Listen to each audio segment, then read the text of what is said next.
የፊልሙ ታሪክ የሚጀምረው አንድ ወንድ አንድ ሴትን ጫካ ውስጥ ሲያሳድዳት ነው። ሁለቱም የድሮ ተዋጊ ልብስ ለብሰዋል። ልጅቷ ወንዱ መሬት ላይ ተዘርረዋለች። ልጁ ግን አይኗን እየተመለከተ አለሳልሶ ይስማታል። ነገር ግን ይሄ ሁሉ የዊትኒ ህልም ነው። ዊትኒ ራህሞን ከተባለ ሰው ጋር ፍቅር ይዟታል። አንድ ቀን እንደሚያገባት ተስፋ ታደርጋለች። ለጓደኛዋ ሳሊ ህይወቷን ከሱ ውጪ ማሰብ እንደማትችል፣ ፍቅሩ ምን ያህል ልቧን እንደሞላው ትነግራታለች። ከቆይታ በኋላ ዊትኒ የራህሞንን ድምጽ ትሰማለች። ወደ ታች ስትወርድ ሱፍ ለብሶ ቆሟል። ራህሞን የህልም ጓደኛዋ ብቻ ሳይሆን ጎረቤቷም ነው። በእጆቹ አበባ ይዞ ወደ ፕሮም ድግስ እንዲሄዱ ይጠይቃታል። ዊትኒ ግራ ተጋብታለች። ከጓደኛዋ ሳሊ ጋር ልብስ መፈለግ ጀመሩ። ነገር ግን በውፍረቷ ምክንያት ለሷ የሚያምርባትን ልብስ ማግኘት አልቻለችም። ከብዙ ሙከራዎች በኋላ ዊትኒ ሊሄድባት የሚችል ቀሚስ አግኝታለች። ቢሆንም ራህሞን ወደ ድግሱ ሊወስዳት የፈለገው የቅርብ ጓደኛውና ጎረቤቱ ስለሆነች ብቻ ነው፣ ስለሚወዳት አይደለም። እውነቱ አስደንግጧታል። ስለዚህ ድግሱ ላይ ምንም አይነት የፍቅር ጊዜ አልሰጣትም። እንደተለመደው ቆንጆ ወንድና ቆንጆ ሴት ተመርጠዋል። እነሱም ራህሞንና ሎጂ ናቸው። ራህሞን ቁንጅናው ከሎጂ ጋር ስለተስተካከለ በጣም ደስተኛ ሆኗል። አብረው ሲቀመጡ ሎጂን ይስማታል። ዊትኒ ቅናትና ንዴት ይፈራረቅባታል። በሩጫ ከድግሱ ለመውጣት ስትሞክር ትወድቃለች።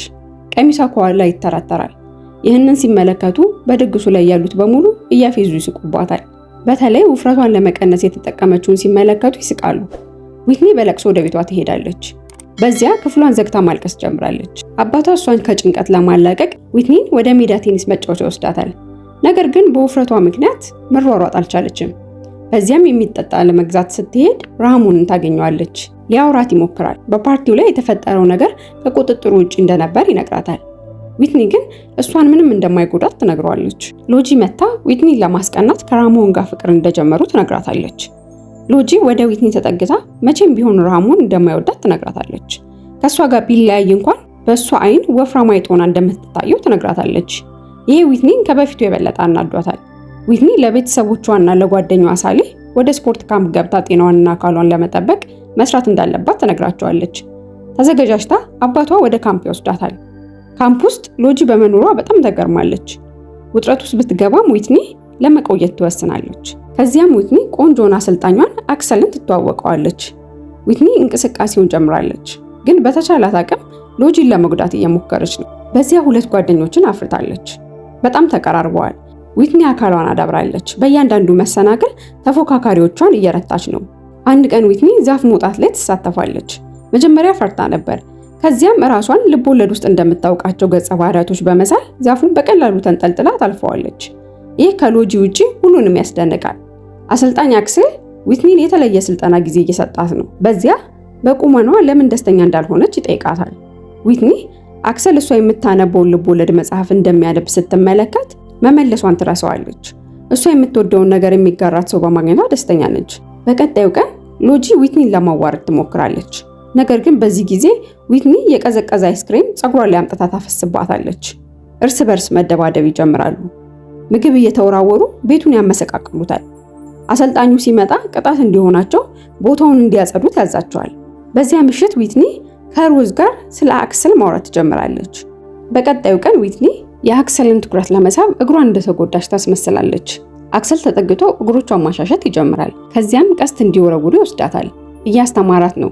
ዊትኒ ግን ቀድሞውኑ ጎበዝ ነበረች። ወደ ማረፊያዋ ስትመለስ ጓደኞቿ ሮዝ እና ሊሊ ወደ ጭፈራ ቤት ለመሄድ ተዘጋጅተው ታገኛቸዋለች። ዊትኒ አብራቸው ልትወጣ ወስና የሚያምር ቀሚስ ታደርጋለች። በመንገዳቸው ላይ አሰልጣኛቸው ሎጂ ላይ ስትጮህባት ይመለከታሉ። ሎጂ ስትወጣ ተመልክታቸው ወደ ጭፈራ ቤት ካልወሰዷት አሰልጣኛቸውን ጠርታ እንደምታመለክትባቸው ትነግራቸዋለች። ሴቶቹ በዚያ ደርሰው እስኪሰክሩ ድረስ መጠጣት ይጀምራሉ። በሚያስገርም ሁኔታ ሎጂ እና ዊትኒ ለመጀመሪያ ጊዜ ሳይጣሉ ያወራሉ። አንድ ወንድ ዊትኒን ተመልክቶ ሊያናግራት ይሞክራል።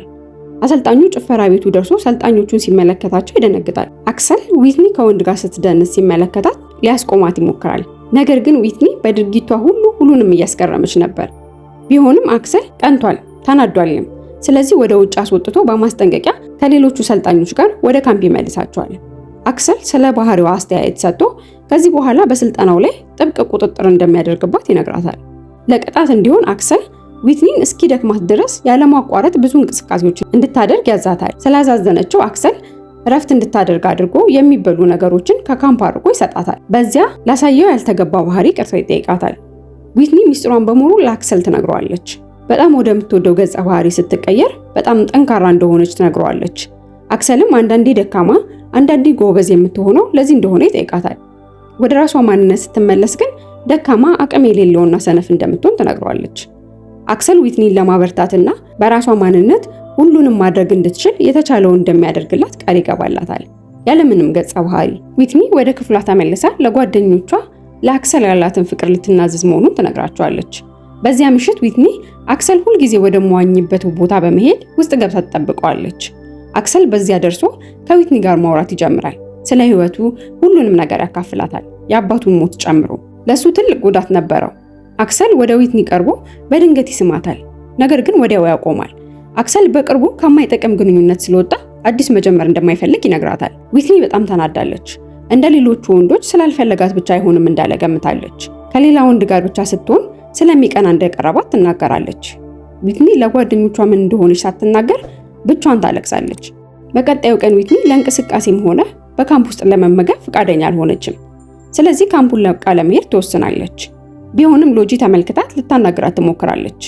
ሎጂ ያንን ሁሉ ጊዜ ዊትኒን በቅናት ትመለከታት እንደነበር ትነግራታለች። የዊትኒ በራስ መተማመን ይጨምራል። ስለዚህ ወደ ስልጠናው ለመመለስ ትወስናለች። በድንገት አክሰል እሷ እንዳለችው አስቦ ሳይሆን እውነቱን እንደነገራት እንዲሁም ራሷን እንድትቀይር ይመክራታል። ዊትኒ ወደ ስልጠናው ተመልሳ የሩጫ ውድድርን ታሸንፋለች። ራሷ እንደ ልብ ወለድ ገጸ ባህሪ ሳትመለከት ነው።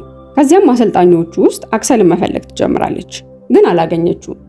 በመጨረሻም ዊትኒ ለመሄድ ትወስናለች። ከሎጂ ጋር ጓደኛ ለመሆን ቃል ተገባብተው ይለያያሉ። ወደ ቤት ስንመለስ ዊትኒ ለጓደኛዋ ሳሊ ሰርግ መዘጋጀት ላይ ነች። ዊትኒ የጎዷትን ነገሮች በሙሉ ወደ ኋላ በመተው አሁን ሙሉ ሰው ሆናለች። በሳሊ ሰርግ ላይ ዊትኒ ታዳሚውን በሙሉ ያስደመመ ውብ ቀሚስ ለብሳለች። በድንገት አክሰል በዚያ ይመጣል። ከዚያም ለሷ ያለውን ስሜት ለማረጋገጥ እንደራቃት ይነግራታል። አክሰል ከልቡ እንደሚወዳትና ህይወቱን በሙሉ ከሷ ጋር ማሳለፍ እንደሚፈልግ ይናዘዛል። አበቃን።